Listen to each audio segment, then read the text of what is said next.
I think a lot of people would probably assume that their homeowners would cover the personal liability and bodily injury associated with an incident, but no, not at all.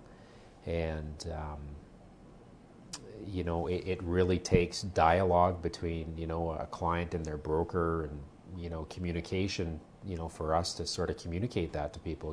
There is no coverage for any type of motorized vehicle on your homeowner's policy that's recreational based. There's specific companies, specific policies that cater to that specific liability risk. Watercraft sometimes can be included on a homeowner's, just like a trailer can. And in this case, there's a lot of restrictions in terms of horsepower, speed, where the boat's used, etc. And things are very narrow and limited in terms of what a homeowner's policy will cater to in terms of a boat. But there is some availability there. RVs, dirt bikes, quads, individual watercraft like wet bikes or Sea-Doos, they're all very, very different, and they all sort of have their own specific issues. Quads, for instance, are dirt bikes that younger people drive. Moms and dads buy their kids dirt bikes or quads.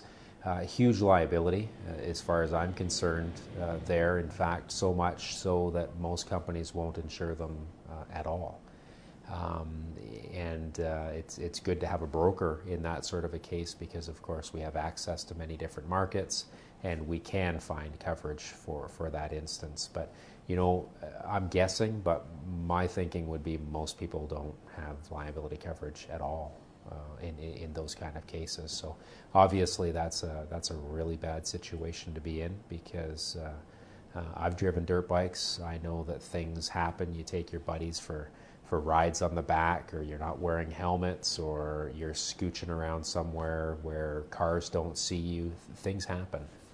So there's certainly a lot of risk involved, especially when you're dealing with kids that aren't, haven't developed, the moral capacity or the experience level to operate them, with a good degree of safety.